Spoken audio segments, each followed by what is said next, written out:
Donc les actualités de la Ligue, ben, vous avez vu, on parlera un peu du fonctionnement.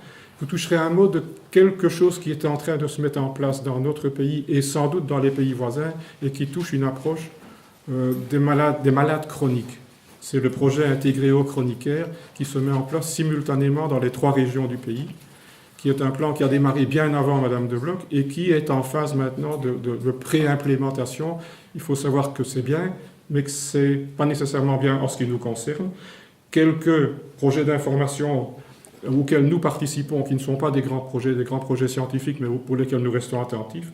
Puis, pourquoi nous soutenons Enroll, et puis quelques adresses utiles qu'il est toujours bon de connaître.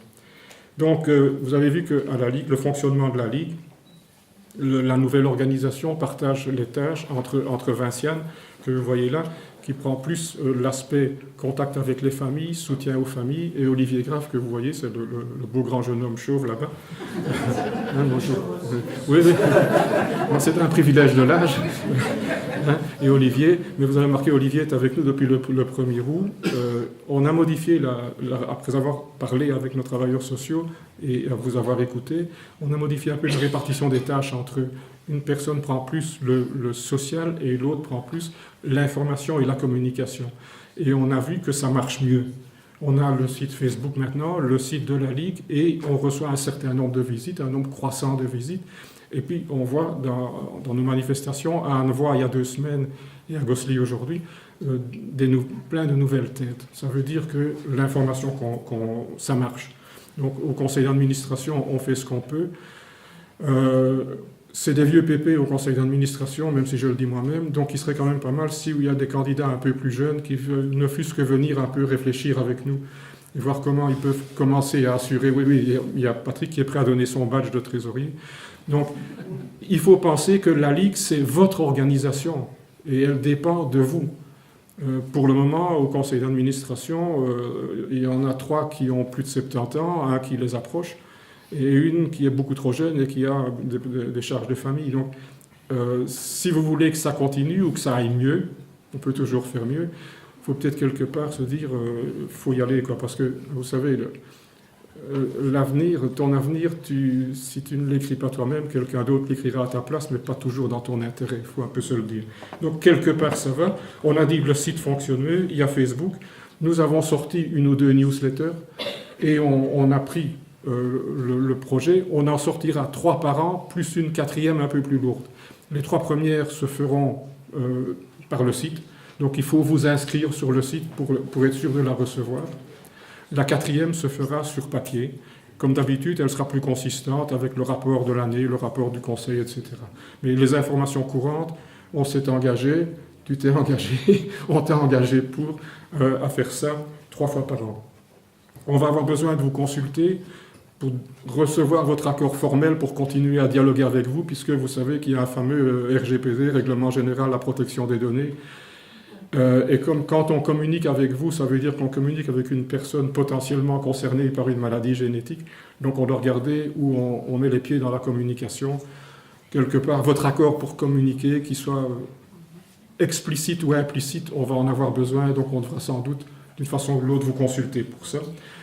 On procédera ensuite, Olivier procédera à l'une ou l'autre enquête, savoir quelles sont vos attentes, aimez-vous bien un truc, moins bien un autre, que souhaitez-vous qu'on fasse pour vous, quel genre d'informations voulez-vous recevoir, de façon à ce qu'on puisse mieux vous servir, je veux dire.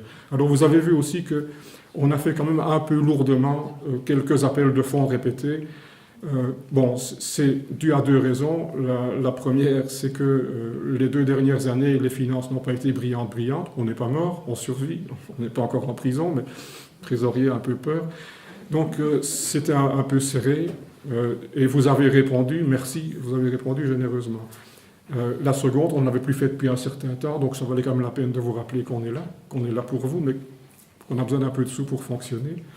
Mais on ne le fera plus tous les 15 jours. On va quand même essayer d'être un peu plus organisé. Donc, on a dit, l'avenir, on l'écrit ou on le subit, hein, ça je ne le répéterai pas. Et on a un problème sur Bruxelles. Sur Bruxelles, c'est 1 million de personnes, ça veut dire 100 malades. Nous n'avons pas d'organisation, pas de présence spécifique. Bien sûr, Vinciane se déplace, bien sûr, Olivier peut se déplacer, mais on n'a pas de personnes relais sur Bruxelles. Alors, on va essayer, c'est une demande que Paola Roger avait formulée, on va essayer de rassembler les adresses que nous connaissons de gens sur Bruxelles et autour de Bruxelles, de les réunir pendant 1 heure ou 2, on sait faire ça dans les bureaux de la LUS, c'est à Schaerbeek, c'est très facile d'accès, pendant discuter une paire d'heures avec, est-ce qu'il y a moyen de faire quelque chose sur Bruxelles, et peut-être d'impliquer d'une façon ou de l'autre, peut-être Erasme, peut-être l'UCL, voir aussi comment on peut mieux coordonner. Il n'y a pas de maison de repos et de soins spécialisée Huntington sur Bruxelles. Il y a eu un projet qui était approché. Et oui, il y a la Hulpe qui est la plus proche de Bruxelles, avec 5 lits. Déjà que le besoin sur Bruxelles devrait être d'une trentaine, donc c'est déjà pas mal. Je sais qu'au Jardin de la Mémoire, à côté d'Erasme, il y avait des intentions, mais quand on voit les tarifs, ce ne serait pas nécessairement accessible à tout le monde. Donc Bruxelles est une préoccupation. Voilà, la convention externe de Namur se déplace régulièrement à Bruxelles. Oui, non, c'est clair. Et Vinciane vient aussi chaque fois que de besoin. Donc les personnes de Bruxelles identifiées ne sont évidemment pas laissées à elles-mêmes. On dit pareil, Bruxelles, tant pis.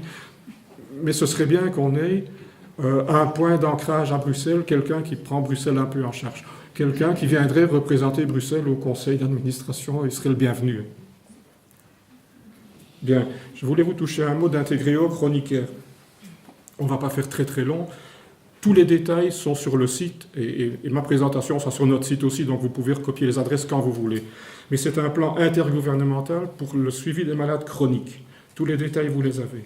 L'objectif annoncé, c'est de faire mieux avec moins et en mettant le patient au milieu du jeu. Pas mal. Donc la Ligue, on a été amené dès le début, on a été consulté, où on s'est immiscé dans le jeu de qui, mais on a soutenu ce projet parce que, clairement, il fait une différenciation entre les aspects cure et les aspects care.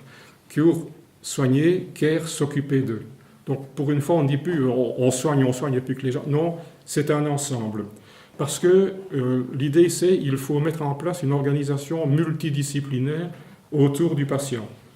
Donc, le patient a une position centrale, il a l'empowerment, il a les clés en main, quoi, il a les manettes en main. Des organisations de patients ont été associées au projet. C'était une condition indispensable d'éligibilité. Des projets ont été déposés pour tester le système. S'il n'y avait pas des associations de patients présentes dans le projet, ils étaient rejetés automatiquement. Et actuellement, ils sont en phase d'implémentation. Donc, une vingtaine de projets avaient été validés, puis 16 ont été retenus, 14 continuent à fonctionner. Et une plateforme de mise en place existe au sein de l'INAMI. Et des représentants de patients sont à cette plateforme de suivi de la mise en place. Donc, ce sont des choses qui méritaient d'être signalées. Ça, c'est des bons points. Par contre, il y a des choses à ne pas perdre de vue, c'est la place des maladies rares dans ce projet. Vous êtes quelque part tous des avocats des maladies rares et d'Huntington en particulier. Donc vous avez vos relais, vos amis, vos députés, votre président de CPAS, vos copains, des journalistes, n'importe qui, mais vous êtes des relais. La place des maladies rares n'est pas bien pensée. Maladies rares, il faut savoir, on est 11 millions de personnes en Belgique. 11 millions de personnes, il y a 3 millions de malades chroniques. On ne sait pas qu'il y a 800 000 personnes qui souffrent d'une maladie rare en Belgique. Il y a 8% des personnes maladies rares. Donc on met en place quelque chose pour les 3 millions de chroniques et c'est très bien. On ne voit pas qu'il y a aussi 800 000 malades rares qu'on ne voit pas. Maintenant, quand on regarde la mise en place des projets, pour que ça ait du sens, que ce soit efficace, on dit qu'il faut avoir la taille d'un arrondissement. Un arrondissement, c'est 120 125 000 personnes. Dans 120 125 000 personnes, vous allez avoir 30 000 chroniques. Bien. Vous allez avoir là-dedans, dans les 30 000 chroniques, il y aura 6 000 diabétiques. Donc, c'est des gens qui vont avoir une priorité pour qu'on s'en occupe. Vous allez avoir 12 Huntington. 12 Huntington, dont entre 3 et 5 en phase de besoins de soutien avancé. Il est clair que quand vous avez 12 par rapport à 30 000, vous passez entre les mailles du filet. Donc nous avons la crainte que les malades rares ne soient pas pris en compte dans ces projets-là. Il ne pourra pas y avoir un établissement dans chaque zone qui offrira le niveau d'expertise. Laurent, tu connais tout le problème des réseaux d'expertise. Il sera impensable d'avoir un point d'expertise dans chaque arrondissement pour une maladie rare. Donc il faut garder une approche transversale pour les maladies rares. Donc notre position, c'est très bien cette organisation, et Jean-Marie le sait aussi, participe aussi, c'est très bien d'avoir une organisation au niveau des bassins de vie, ok, mais il faut garder quelque chose de transversal en ce qui concerne les maladies rares. C'est la position que nous défendons au sein de tous les différents groupes. La même chose, c'est très bien de dire, au sein de chacun de ces groupes, il faut que les patients soient représentés.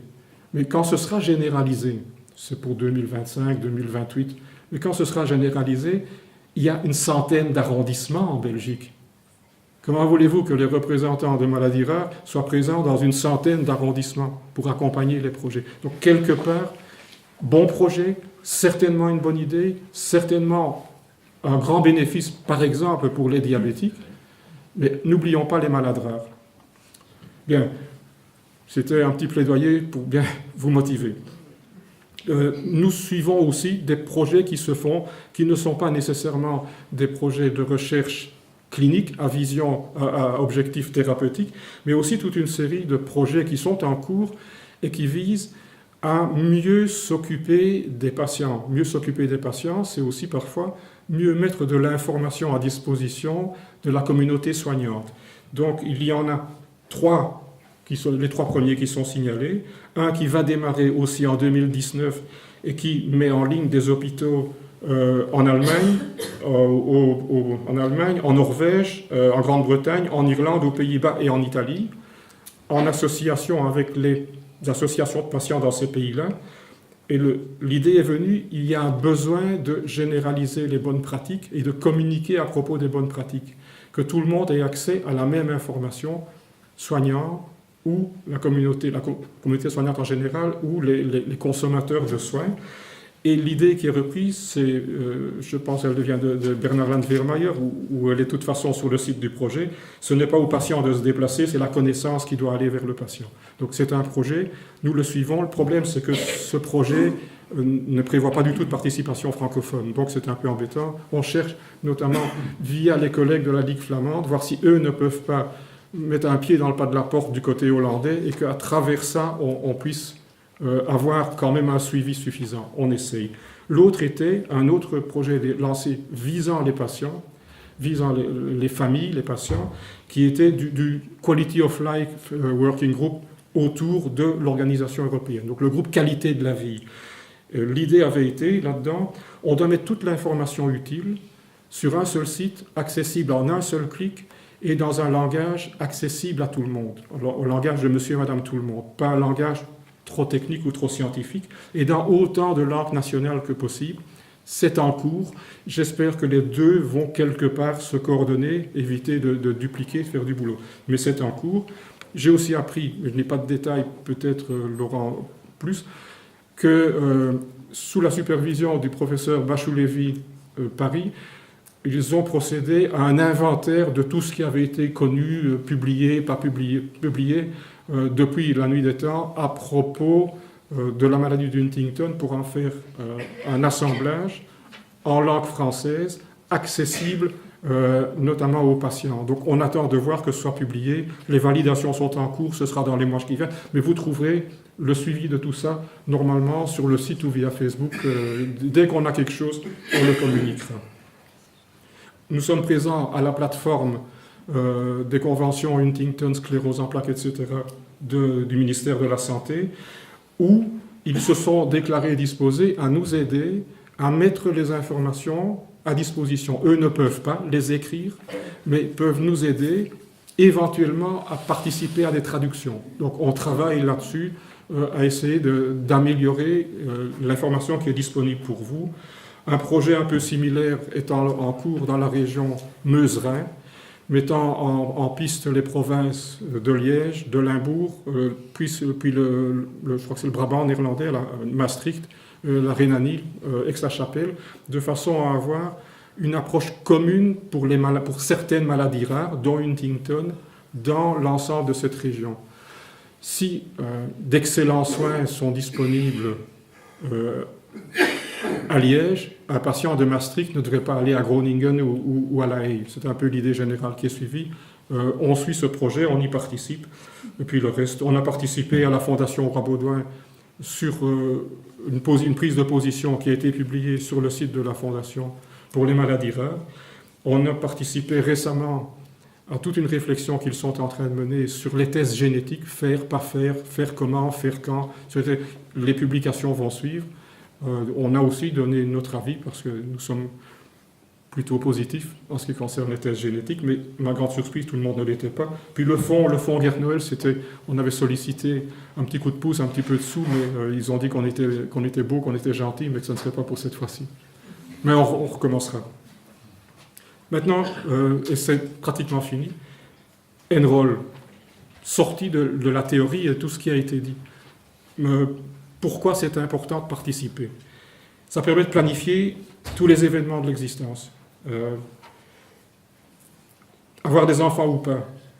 Aujourd'hui, avec les techniques de fécondation in vitro, on peut très bien n'implanter qu'un embryon sain. Et ça veut dire que la maladie est éradiquée pour l'ensemble de la descendance, par exemple. Ce n'est qu'un exemple. Mais entreprendre un grand voyage, quelqu'un qui dit « j'en ai marre de vivre à Bruxelles ou à Gosselies, je veux aller m'établir au sommet du Népal, mais je suis peut-être à risque de Huntington, c'est peut-être le moment de passer le test, savoir si ça vaut la peine d'aller au Népal. » Bref, les grands événements de l'existence, pour bénéficier d'un suivi annuel. C'est important de voir au fil du temps comment on évolue. Est-ce que je dois organiser ma vie différemment? Donc, une fois par an, vous passez une batterie de tests standardisés, toujours les mêmes, et vous êtes suivi. Vous êtes inscrit dans un trajet de soins. La maladie Huntington est une maladie évolutive. Elle ne commence pas du jour au lendemain, elle ne fait pas ses effets du jour au lendemain. Et donc, inscrit dans un trajet de soins, ça peut vous accompagner à limiter les effets négatifs. Par exemple, il ne faut pas attendre qu'on ait des difficultés pour parler pour commencer de la logopédie. Par exemple, il ne faut pas attendre qu'on ait des difficultés d'équilibre avant de faire des exercices sportifs. D'ailleurs, M. Dupuis disait, ça vaut la peine de venir à Gosselies en vélo. Donc, il y a toute une série de choses qu'il faut se faire et le trajet de soins. Et puis, je ne vais pas m'étendre parce que Mme Verheulen l'a très bien dit, mais vous contribuez à la connaissance de la maladie. Pour contribuer à la connaissance et vous motivez la recherche, participer aux essais. Je reprends de nouveau Bernard Landwehrmeyer, il a dit Enroll, c'est comme vous mettez un paillasson devant votre porte, mais pas pour essuyer vos pieds. Mettez un paillasson devant votre porte sur lequel il est mis bienvenue. Et bienvenue à tous les chercheurs, à toute la communauté scientifique. Venez, nous avons les données, venez vous servir des données pour faire vos recherches. Donc c'est quelque chose de très très important. Ça augmente la pression aussi sur l'industrie. Plus on est nombreux, plus on motive à ce qu'ils fassent quelque chose. Si vous connaissez des gens dans les firmes pharmaceutiques, j'ai eu l'occasion de faire connaissance d'une personne tout à l'heure, plus on en connaît, plus on dit tiens, pourquoi est-ce que votre putain de boîte ne fait rien dans le domaine Huntington? Pourquoi perdez-vous votre temps avec les diabétiques? Tout le monde s'en occupe. Donc, allez, il y a donc moyen, et les chiffres, vous avez eu des meilleurs. Moi, je n'avais pas le privilège d'avoir accès aux sources directes, donc les miennes dataient de 6 mois. Mais, si on veut faire le test génétique, c'est pas de la rigolade. Un test génétique, c'est une chose sérieuse. Il faut réfléchir avant de le faire. Ça relevait un peu d'une question qui a été posée. Est-ce qu'on fait avant le test? Est-ce qu'il faut parler à un psy? Est-ce qu'il faut faire un psy et puis 6 mois après encore un psy ou pas? Mais en tous les cas, il faut bien se dire pourquoi je veux faire le test. Et c'est une question qu'on se pose chacun personnellement. Je veux le faire parce que je veux avoir des enfants, je veux le faire parce que je veux savoir. Mais il faut bien se dire pourquoi je veux le faire et est-ce que c'est le bon moment pour le faire? Et aussi se dire quel va être l'impact sur ma vie. Il n'y a pas une période avant, après. Ce n'est pas la même chose. Donc, ayant fait le test, il faut se dire, il faut que la personne qui veut le faire se dise est-ce que je suis prêt à vivre avec le résultat, positif ou négatif? Parce qu'après le test, on sait. Et vivre avec, ça veut dire toutes les relations avec les autres. Les ascendants, les descendants, les collatéraux. Vous avez tous les problèmes de culpabilité du survivant. Pourquoi je ne l'ai pas, pourquoi il l'a eu? À l'inverse, un peu d'aigreur. Merde, mon frère vit comme un patachon, il boit, il fume, il se drogue, il ne fait pas de sport. et il n'a rien, et moi qui ne fais pas tout ça et qui fais 1000 km de vélo par semaine, ben moi je l'ai, merde quoi. Pourquoi? Donc quelque part, apprendre à vivre ça, avec ça. Avoir des enfants. Avoir des enfants avec le risque que ça peut représenter. Hein. Et on est confronté à tous. C'est des questions très personnelles, très intimes. J'ai rencontré des gens qui me disent, c'est Dieu qui décide. Je ne savais pas que Dieu était généticien. Et s'il l'était, qu'est-ce qu'il attend de Dieu pour trouver une solution? Mais bref, vous voyez, ce sont des questions très personnelles que les gens se posent. Qui va m'accompagner pour entendre le résultat? Comment on le fera après? Comment on va procéder? À quelle adresse? Est-ce que j'y vais spontanément? Est-ce que c'est mon généraliste qui m'y envoie? Mon neurologue? Signer le consentement éclairé. 15 pages, c'est quand même pas mal. Mais dites-vous bien que dans les comités d'éthique, on voit des consentements éclairés de 40 pages. Hein. Donc avec 15, vous êtes encore privilégié. Est-ce que l'anonymat est garanti? Qui va être au courant? Ça va coûter combien? Donc ça, on en a parlé. Alors un petit point aussi, on peut faire des tests sur le web. Hein. Jouez quand même pas avec ça. Un test génétique est quelque chose de sérieux. Bon, un test sur le web, savoir si mes ancêtres avaient les yeux bleus. Non, c'est trop sérieux pour prendre ces risques-là et obtenir des informations qui seraient erronées.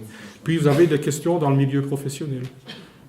Comment sont mes assurances? Je dis pas. Dans le milieu professionnel, je le dis pas. Les conséquences que ça peut avoir.